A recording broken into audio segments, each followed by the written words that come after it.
nous avons en face de nous, je crois que ce n'est pas un secret militaire, nous avons le village de la Croix. Nous avons le village de la Croix, oui. On dit aujourd'hui que ce serait le dernier jour avant de cesser le feu, mais ça on n'en sait encore rien. En tout cas, ça pourrait être une des dernières opérations. Que va-t-il se passer?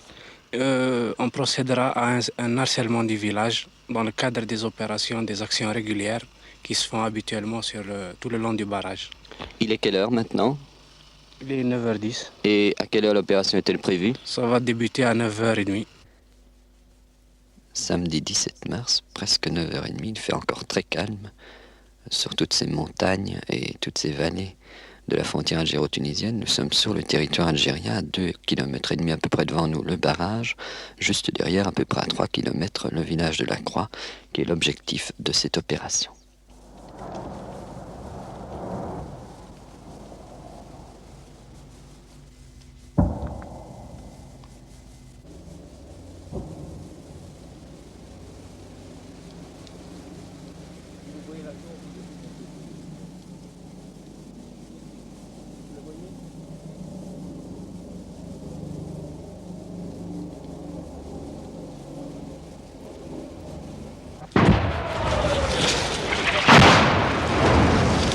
Venez à côté.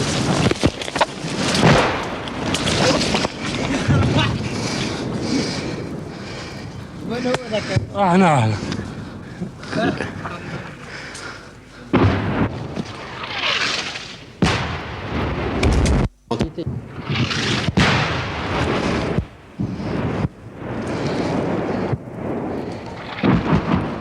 Je disais justement que l'artillerie française ne réagissait pas vite aujourd'hui. Ça tombe loin d'ici pour le moment? Loin d'ici, ouais. C'est assez loin.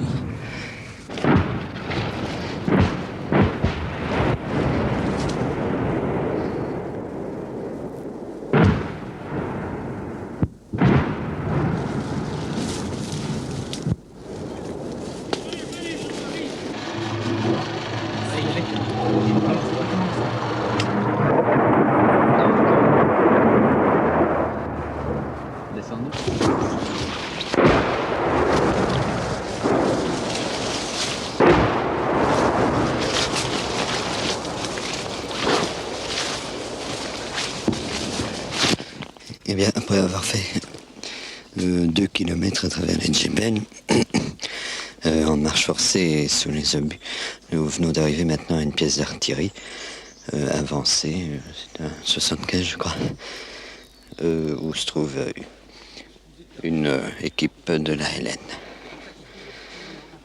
J'avoue ne pas être fâché de pouvoir nous arrêter un petit peu parce que ce sont de terribles marcheurs.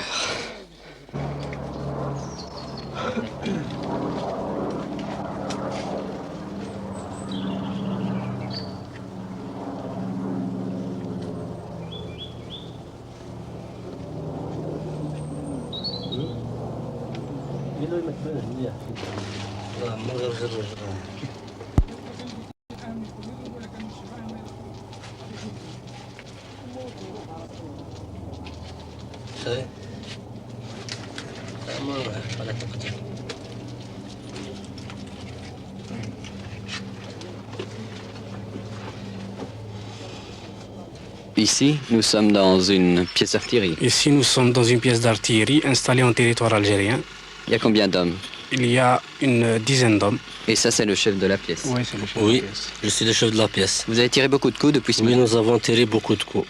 35 obus, de 10h30 jusqu'à 11h30. Espacé, sans doute pour ne pas être repéré. Oh, non, c'est pas À intervalle. Intervalle, oui. Et maintenant, qu'est-ce qui va se passer? Maintenant, vous avez vu la réaction française avec des tirs d'artillerie et un survol d'aviation. Et maintenant, les avions sont partis, vous les avez vus. Vous avez entendu des tirs de notre DCA.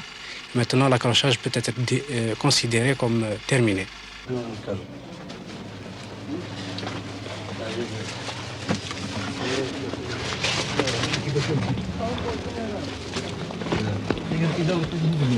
Attention les filles.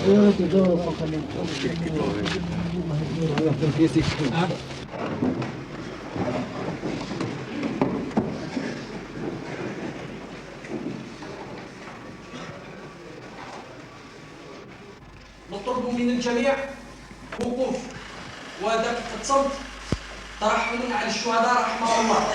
استعد.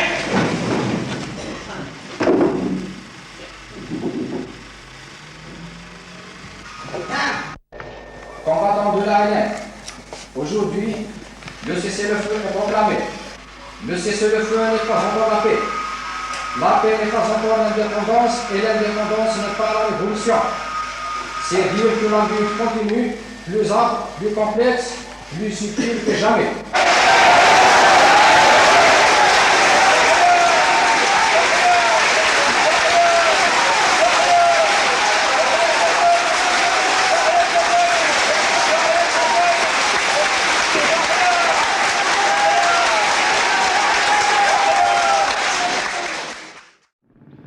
Vous êtes certainement un Algérien dont le nom rappellera des souvenirs aux Belges, puisque vous vous appelez, je crois, Ahmed Kebaili, que vous avez été coureur cycliste. C'était, je crois, en quelle année? J'ai débuté en 1941, j'ai fait 5 Tours de France à partir de 1950 jusqu'en 1954. Oui, vous n'étiez pas seulement coureur cycliste, vous avez aussi fait, quelques années plus tard, de l'action politique, je crois. C'est-à-dire, c'était pas de l'action politique, c'était une cause nationale qu'il fallait défendre, et j'étais un des premiers à comprendre qu'en prenant les armes, on obtiendrait notre indépendance. Et comment est-ce que ça s'est passé? Vous avez fait partie des premiers comités d'action politique? C'est-à-dire, notre premier groupe, on faisait partie du CRUA. C'est le Comité révolutionnaire et d'unité algérienne qui a déclenché la révolution algérienne.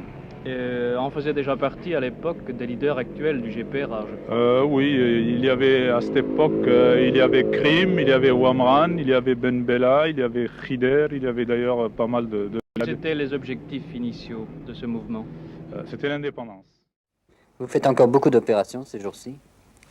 Des opérations ces jours-ci, il n'y en a pas eu à proprement parler, car nous avons été légèrement retardés par les intempéries. Mais il y a tout un programme dont nous suivons l'exécution.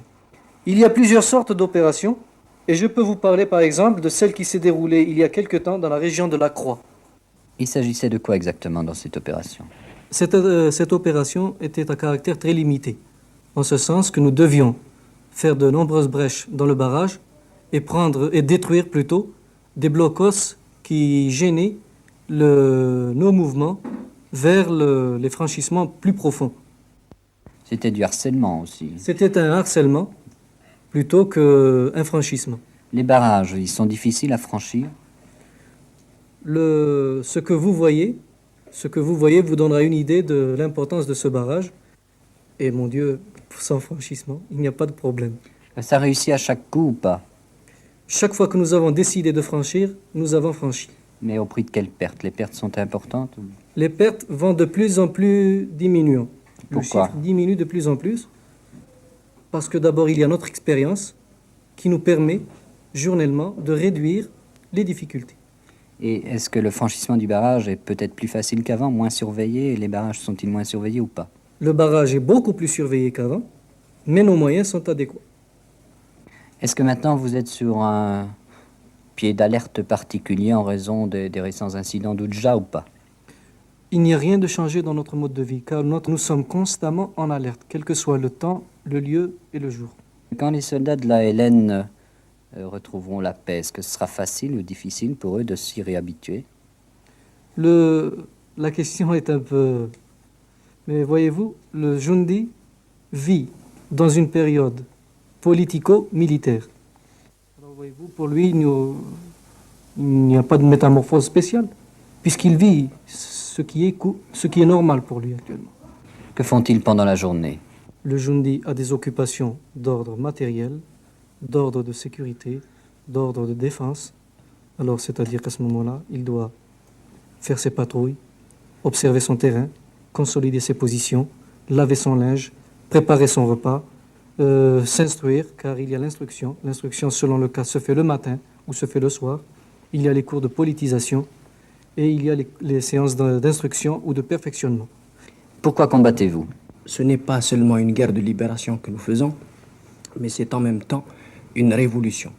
La forme de lutte que nous menons dépasse de beaucoup le cadre justement de l'indépendance. Ce que nous cherchons, c'est aussi exploiter l'exploitation de toutes les richesses au profit du peuple et du peuple seulement. Par le peuple et pour le peuple.